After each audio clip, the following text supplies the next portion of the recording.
Halo Sobat ATR BPN Sumut, selamat datang di Ngopi, Ngobrol Pintar.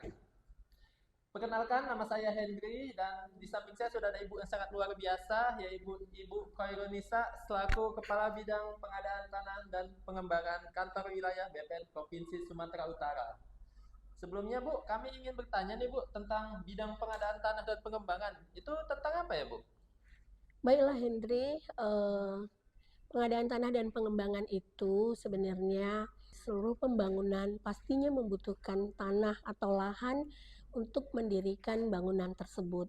Jadi kegiatan pengadaan tanah itu sendiri adalah mengadakan lahan atau tanah di mana eh, diberikan ganti rugi yang layak dan adil kepada masyarakat atau yang tanahnya diambil untuk pembangunan. Kemudian kalau pengembangan itu sendiri adalah optimalisasi terhadap pemanfaatan tanah maupun penggunaan tanah. Sedangkan kalau di pengadaan tanah bidang itu sendiri itu ada membawahi 3 substansi, yaitu pengadaan tanah dan pencadangan tanah, kemudian konsolidasi tanah dan pengembangan pertanahan, serta penilaian tanah dan ekonomi pertanahan. Demikian, Hendri. Oke Bu, kalau begitu Bu, bisa nggak Bu digambarkan secara garis besarnya aja Bu terkait proses dari pengadaan tanah itu Bu? Proses pengadaan tanah itu, kalau kita berbicara proses berarti kita ada tahapan-tahapan yang harus kita lalui. Tahapan-tahapan atau kegiatan pengadaan tanah itu sendiri mengacu kepada Undang-Undang Nomor 2 Tahun 2012, kemudian UU CK, kemudian ada PP 19 Tahun 2021 maupun Permen 19 2021, kemudian yang terbaru yaitu PP 39 Tahun 2023, di mana tahapan-tahapan tersebut adalah nomor satu itu adalah tahapan perencanaan. Jadi sebelum melaksanakan kegiatan tanah itu ada namanya DPPT, di mana di situ seluruh visi misi kegiatan pengadaan tanah itu semua ada tercantum di dalam DPPT. Itu dibuat oleh instansi yang bersangkutan yang memerlukan tanah. Kemudian yang kedua ada tahap persiapan. Tahap persiapan itu sendiri digawangi biasanya oleh Pemprov ya, pemerintahan provinsi. Itu nanti outputnya adalah SK penetapan lokasi. Nah, setelah SK penetapan lokasi ada, maka masuklah kita kepada tahap pelaksanaan. BPN banyak berperan di tahap pelaksanaan tersebut. Di tahap pelaksanaan itu dengan pertama-tama itu dengan membuat SKP 2T, kemudian ada SK Satgas A dan Satgas B. Kemudian Satgas itu turun inven ke lapangan, eh, dan hasil inven itu dituangkan di dalam daftar nominatif. Daftar nominatif tersebut diumumkan selama 14 hari. Kemudian setelah itu nanti itulah yang menjadi dasar penilaian KJPP. KJPP itu sendiri adalah lembaga yang independen yang menilai.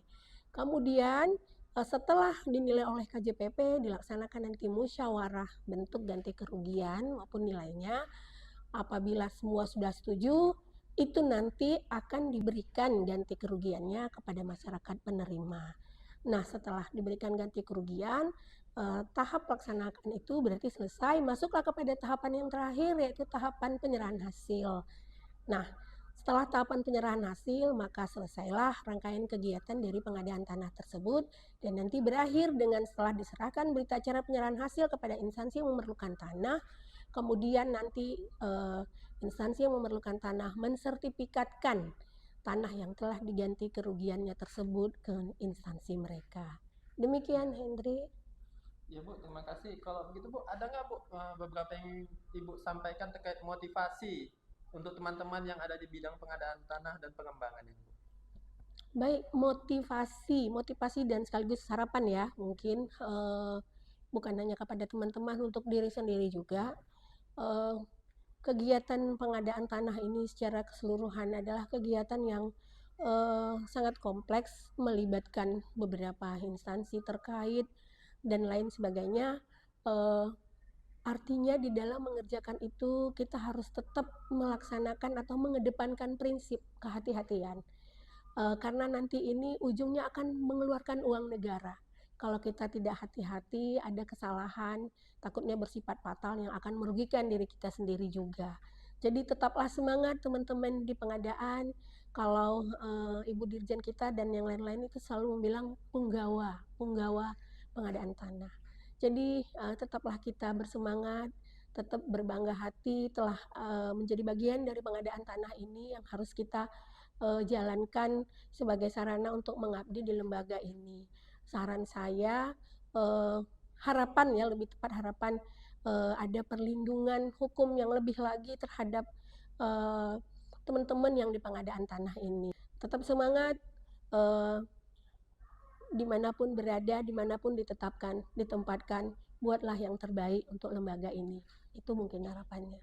Oke Bu, terima kasih atas informasi yang diberikan dari bidang pengadaan tanah dan pengembangan. Dan sekian dulu episode kali ini. Sampai jumpa di minggu depan dan tetap bersama kami di Ngopi, Ngobrol Pintar.